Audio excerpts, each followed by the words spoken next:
हर बार ये अफवाह नहीं होता है, हर बार ये बातें सच हो जाती है।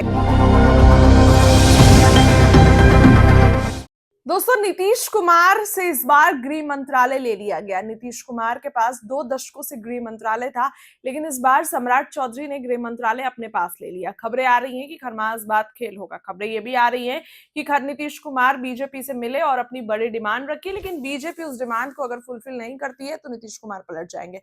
और हर बार ये खरमास के बाद खेला होने की बातें उठती है और हर बार ये अफवाह नहीं होता है, हर बार ये बातें सच हो जाती है। कई खबरें चल रही है कि नीतीश कुमार माइनस बीजेपी सरकार बनाएंगे, नीतीश कुमार आरजेडी के साथ चले जाएंगे। आरजेडी के इतने विधायक नीतीश कुमार के संपर्क में। अब नीतीश कुमार के संपर्क में या जदयू संपर्क में, मजबूत जदयू होगी, जदयू के ऑलरेडी 85 है और 19 विधायक और आएंगे तो जदयू बीजेपी से ऊपर हो जाएगी। ऐसे में बड़ी खबर आ रही है कि नीतीश खरमास के बाद कैबिनेट एक्सपेंशन कर सकते हैं। जी हां, मंत्रिमंडल विस्तार कर सकते हैं नीतीश कुमार। अब देखिए किसको जगह मिलेगी। बिहार में नीतीश कुमार मंत्रिमंडल विस्तार को लेकर कई तरह की चर्चाएं चल रही है। दरअसल नीतीश कैबिनेट में अब भी 10 मंत्रियों के पद खाली हैं, जिसमें से 6 पद जदयू के खाते में हैं तो 4 पद बीजेपी कोटे के हैं।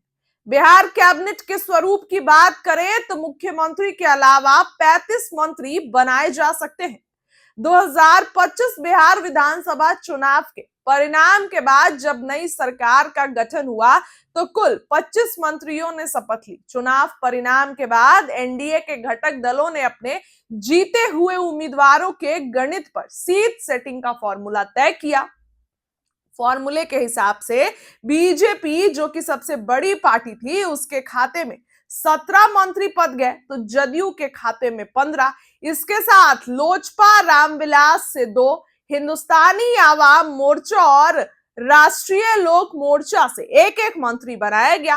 मंत्री परिषद में 10 पद खाली होने के बाद ये चर्चा तेज हो गई कि बिहार में खरमास के बाद नीतीश कैबिनेट का विस्तार होगा। 2020 चुनाव परिणाम के बाद जब नीतीश कैबिनेट की रूपरेखा तैयार हुई तो मंत्रिमंडल विस्तार फरवरी महीने में हुआ था। अब ऐसे में उम्मीद जताई जा रही है कि 14 जनवरी दही चूड़ा के बाद नीतीश कैबिनेट का विस्तार हो जाएगा।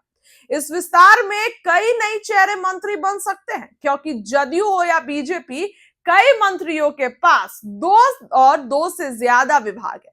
जदयू सूत्रों की माने तो संगठन को ध्यान में रखते हुए पार्टी जातीय समीकरण को साधेगी और मंत्री बनाएगी तो वह बीजेपी कई नए चेहरों को भी मौका दे सकती है। जदयू के श्याम रजक को मंत्री बनाया जा सकता है। वहीं कुशवाहा वोट साधने के लिए अगर मैं दोस्तों बात करूं तो नीतीश कैबिनेट में एक बार फिर जयंत राज की वापसी हो सकती है। तो नाम देखिए, इन लोगों का नाम चल रहा है कि कौन मंत्री बन सकता है। 6 जदयू के पास है, 4 बीजेपी के पास। नीतीश ने 3 और नए विभाग बनाए थे, जिसमें से एक विभाग उन्होंने अपने पास रखा था। नीतीश कुमार बहुत एक्टिव है, वो ये देख रहे हैं कि सब कुछ बीजेपी के पास है, जदयू के पास है, बीजेपी के ही ले रही है, जदयू के पास कुछ रह नहीं रहा है। तो नीतीश कुमार खरमास के बाद खेल कर सकते हैं। अब ये किसको बांटेंगे विभाग, ये देखने वाली बात होगी। और भी जिन चेहरों के चर्चा चल रहे हैं वो आपको बताया। बीजेपी कई नई चेहरों को भी ला सकती है जिनके पास 2 और 2 से ज्यादा विभाग है, तो फिर नए चेहरों को लाकर उनके पास विभाग बांटेगी। तो ये सब कुछ बीजेपी कर सकती है। खरमास बाद बिहार में और भी राजनीतिक गतिविधियां बढ़ेंगी। खरमास बाद बिहार में तमाम तरीके की चीजें बढ़ने वाली है। फिलहाल आपको क्या लगता है, नीतीश कुमार और किसको मौका देंगे? कि नीतीश कुमार अभी अमित शाह और प्रधानमंत्री से भी मिले थे, तो नीतीश कुमार ने बातचीत वहां भी कर लिया था कि भैया हमारी भी कुछ कद रहने दीजिए, 4 सीट ही कम आया है। जदयू ऐसा नहीं है कि बहुत कम पे है, 43 पिछली बार, इस बार 85, सीधे डबल पे आई है जदयू। तो नीतीश कुमार तो कहेंगे कि आप लोग ज्यादा ऊपर मत उछलिए। देखने वाली बात होगी कि 14 जनवरी के बाद क्या कुछ होता है कैबिनेट विस्तार को लेकर। इस खबर के लिए इतना ही। आपको क्या लगता है कमेंट सेक्शन में अपनी राय रखिए, वीडियो को लाइक करिए, चैनल को सब्सक्राइब करिए। बहुत